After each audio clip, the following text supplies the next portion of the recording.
What's up? My name is Alagi Ball. I'm here to speak to you about true wisdom.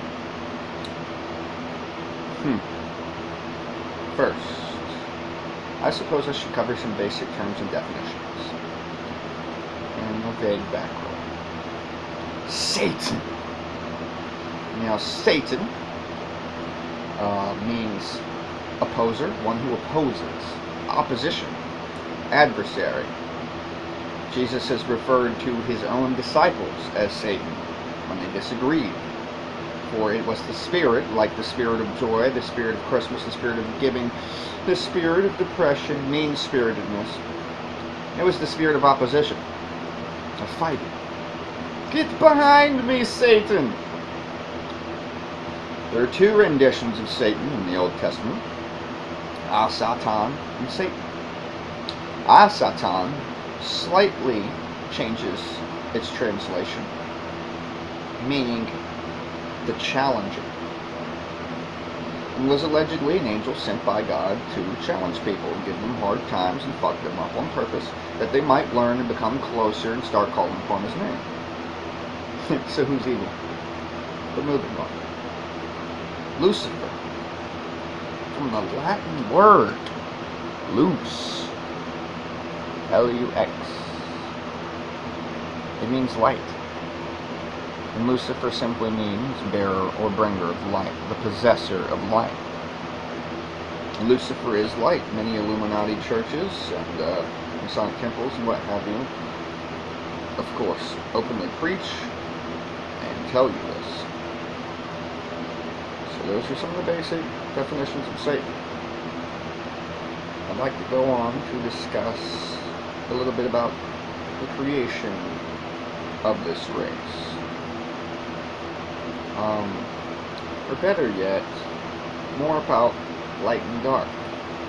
Let's consider God as a possibility, though we, to easier understand it, personify, characterize, and label, all the ungodly shit, by the way, what that force is. Now, God is absolutely everything. It contains no shape, for it is all shapes. It contains no element, for it is all element, for there is only one. Now, if we assume that, whether you look at it as the Big Bang, I don't look at that as disproof of God. I look at it as further proof that isness is. It doesn't matter how you explain that.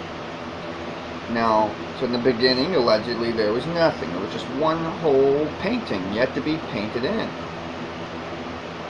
But there was all of the material, much like a fucking butterfly emerging from a cocoon, that was needed. Already there. So, slowly over eons and eons it evolves, until it gets to the realm of thought. Thoughts before were no creation. Now let's consider an all-perfect being where no evil exists yet, no darkness exists yet, no form exists yet. The Leviathan in the Old Testament is the chaos, is the water element, and that's all there is substance. So, starting to create different things, starting to take shapes and form, the first thought was thunk. Now, if you continue to evolve in the school of thought, eventually you're going to have opinions, you're going to have absolutes in one manner or the other, you're going to have what you've taught yourself. The hardest things to really learn is really to unteach yourself of all the foolishness that you have taught yourself, all the patterns that you have placed. So eventually you come across something negative, something evil, something unwanted, undesirable, or unhealthy, right? You come across the opinion new to God, because before thought didn't exist, there just was. You've heard this a dozen times. So now that you have thought, you come across something you don't like, because it's in opposition, experimenting with words and with sounds and with the realms of thought, and with the realms of emotion. You play around with it a bit. You twist it and turn it and go along for that adventure of your new toy. And oh, what an infinite potential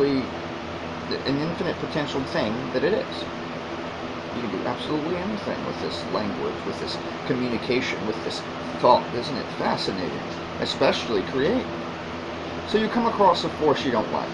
a thing you don't like, a thought you don't like, a feeling you don't like, and you say, oh no, I don't want that. Poof, I'm going to fucking throw it out there in the universe. Now, some scholars and different religious texts and backgrounds suggest that Satan and Jesus were brothers, or Jesus and Enki, or EA, whatever you wish to call that same thing. They say that they're brothers. In other texts, it says that the devil was created by God and that it's God's shadow. Well, looking at this, it's quite easy to say is true. Even looking at creationism, where God created light. Well, before that, there was no shadow. Think about that. So you take this darkness, this thing you disagree with, and you throw it out in the world. You don't destroy it because you want to be pure, you want to be whole, you want to be loving. You want to see yourself as this positive, holy being, even though you just threw out half of it. So you throw it out, and it continues to be. Well, you can't purely destroy it, only trap it, change it, whatever your scriptures want to suggest. You can't destroy it because that would be not who God is now. God got rid of the destructive force. So that purely covers evil being set forth into the world. So God still wanted to see himself as pure. He created different creatures, and in this aspect, you're mentioned the vague part of the story of creation, and you're said, so God created the day and the night, and he separated the two. You're told that he created the firmaments in heaven, and that things began to become separate, and that he appointed different patriarchs for different things. And for mankind, as its creation came to be, birds of the air, animals of the land, and fish of the sea, dominion over those things.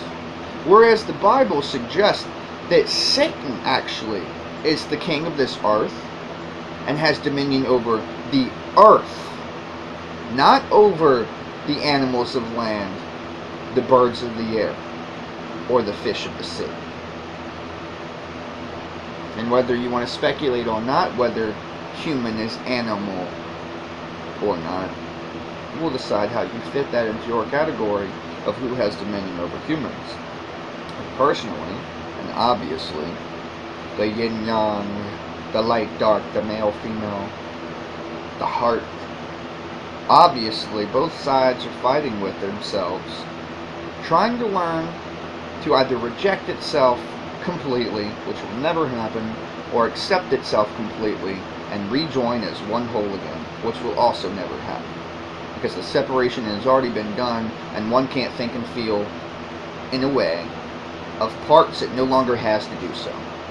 And neither can the other think and feel in the same consciousness with the parts that it no longer has being separated into two. My name's Alagi Ball. Thank you for taking the time to better your soul and understanding of this realm and the next. I hope you stay tuned, subscribe for more videos,